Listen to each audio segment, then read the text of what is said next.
इनके लबे रंगी की निछावर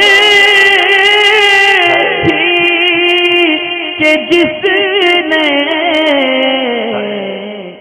शकील वारसी की तरफ से एक सवाल है, पूछते ये है कि ज़कात की रकम को मदरसे में दे सकते हैं या नहीं दे सकते, क्योंकि आजकल जो मांगने वाले लोग होते हैं उनके पास तो ख़ुद इतनी रकम मौजूद होती है कि उन पे ज़कात वाजिब होती है। ऐसी सूरत में वो शरई फ़कीर भी नहीं होते, तो अब शरई फ़कीर का मिलना बहुत ज़्यादा मुश्किल होता है और हमें मालूम भी नहीं होता कि वो शख्स फ़कीर है या नहीं है। तो ऐसी सूरत में ज़कात का क्या हुक्म है और मदरसे में देनी चाहिए या नहीं देनी चाहिए। तो देखें, सबसे पहले अगर आप ये जो आजकल के चलने वाले भिखारी हैं, जो भीख मांगने वाले हैं, इनको तो ज़कात की रकम नहीं देनी चाहिए, बल्कि तो इनको मांगने पर भीख देना भी जायज़ नहीं है।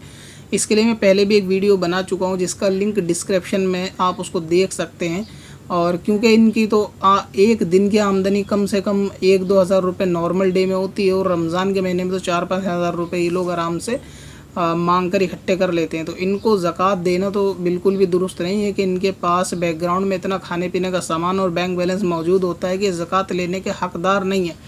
अब रहा ये कि अगर ज़कात इनको ना दी जाए तो शरई फ़कीर से मुराद ऐसा भी नहीं होता कि जो आप समझते हो कि मांगने वाला ही फ़कीर होता है कि उसको ज़कात दी जाती है। शरई फ़कीर का मतलब ये होता है कि ऐसा शख्स के जिस पर ज़कात वाजिब ना हो, यानी वो शख्स के जिस पे इतना माल ना हो कि वो साहिब निसाब हो। इसका सीधा सा कायदा ये है कि जो शख्स ज़कात दे नहीं सकता वो ज़कात ले सकता है। यानी ये कि जिसको ज़कात जिस पे वाजिब नहीं है, जो ज़कात अदा नहीं करेगा, जिस पे ज़कात वाजिब नहीं, तो वो शरई फ़कीर है, उसको ज़कात दी जा सकती है। अलबत्ता ये कि वो अहले बैत में से ना हो, यानी सैयद ना हो, या अगर ख़ातून को दें तो वो सैयदा ना हो। तो अगर ये गैर सैयद है और इस पे ज़कात वाजिब भी नहीं है, अब अगर चाहिए ये खाता पीता भी है, यानी घर गृहस्थी इसकी ठीक ठाक है और दिखने में ऐसा लगता है कि काम वगैरह रोज़ करता है और काम पे भी जाता है, या इसका अपना कोई छोटा मोटा काम भी है, मगर इस पे इतनी रकम नहीं है कि ज़कात वाजिब हो सके, तो ऐसी सूरत में उसको भी ज़कात दी जा सकती है। हमारे आवाम में मशहूर दरअसल ये है कि वो फ़कीर उसको समझ रहे होते हैं कि जो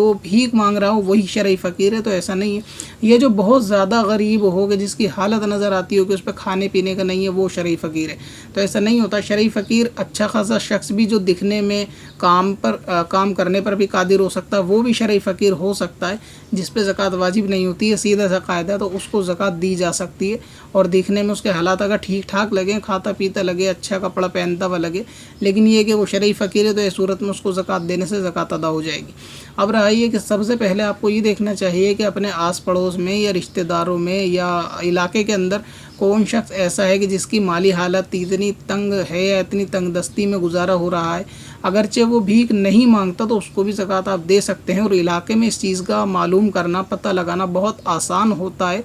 कि कौन शख्स, यानी आस पड़ोस में कि किस शख्स की हालत कैसी है और किस शख्स के वहाँ कितने कमाने वाले हैं। तो सबसे पहले आप इन भिखारियों को छोड़कर आस पड़ोस में देखें कि उनमें अगर कोई ऐसा गुरबा गरीब लोग आपको दिखते हैं तो आप उनको ज़कात भी दे सकते हैं। अगर आस पड़ोस में ऐसा नहीं है या फिर आपको मालूम नहीं चल पाता कि कौन शरई फ़कीर है, किस पे ज़कात वाजिब नहीं है, तो ऐसी सूरत में आप रिश्तेदार ख़ानदान को देखें सबसे पहले कि उसमें भी बहुत सारे लोग, बहुत सारी ख़वातीन, बेवा वगैरह ऐसी होती हैं कि जिनके शौहर इंतकाल कर जाते हैं और उनके पास शादी के लिए लड़कियां भी मौजूद होती हैं और कमाने वाले लड़के इतने नहीं होते, या लड़के होते हैं मगर छोटे होते हैं, तो उनका गुजारा भी बहुत ज़्यादा दुश्वारी के साथ होता है। तो सबसे पहले रिश्तेदार ख़ानदान में देखें कि ऐसी कौन सी ख़वातीन हैं कि जो ज़कात की ज़्यादा हक़दार हैं, तो उनको सबसे पहले ज़कात दी जाए और उनकी मदद की जाए कि वो अपनी हया की वजह से किसी के आगे हाथ ये लोग फैलाते भी नहीं हैं। तो ऐसी सूरत में अगर उनकी मदद की जाएगी तो ज़्यादा मुनासिब रहेगा और पैसे का भी सही इस्तेमाल होगा। और अगर ख़ानदान रिश्तेदारों में बिलफ़र्ज़ ऐसा कोई है ही नहीं कि जो ज़कात का हक़दार हो लेने का, यानी सारे गनी हैं, तो ऐसी सूरत में आप मदरसे में भी ज़कात दे सकते हैं, बशर्ते ये कि मदरसे वाले जिनको आप ज़कात दें, मुतवल्ली को, उनको ये आगाह करना ज़रूरी है, उनको बता दें कि ये रकम ज़कात की है, ताकि वो उसका शरई हिला करके उसको इस्तेमाल कर सके। क्योंकि मदरसे में पढ़ने वाले बच्चों में गनी भी होते हैं, सैयद भी होते हैं, तो ऐसी सूरत में ज़कात की रकम तो ना सैयद को दी जा सकती, ना वो इसको इस्तेमाल कर सकते, तो वो इसका शरई हिला अपने हिसाब से ख़ुद कर लेंगे। मगर ये कि आप उनको अगर बता देंगे कि ज़कात की रकम है तो मदरसे में बताकर आप दे सकते हैं। और नफली सदका तो बताने की खैर ज़रूरत नहीं है, मगर ये कि ज़कात की रकम को तो वाजिब वाले को ख़ास तौर से बता देना चाहिए ताकि वो उसका इस्तेमाल कर सके। तो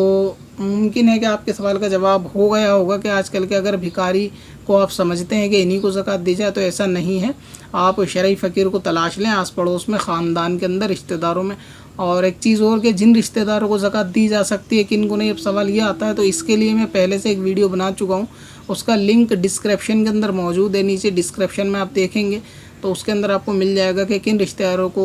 ज़कात दी जा सकती है। तो उस पर क्लिक करके आप वो वीडियो भी देख लें कि किन को ज़कात दे सकते हैं, किन को नहीं। तो आपका वो मसला भी बिल्कुल वाज़ेह हो जाएगा कि आप ख़ानदान में किसको ज़कात दें और किसको नहीं। अलबत्ता ये कि इन फ़कीरों को छोड़कर शरई फ़कीर, पड़ोसी हों, रिश्तेदारों को, उनको ज़कात दे दें, मदरसे में भी ज़कात दे दें, सारी सूरतें इसमें जायज़ हैं।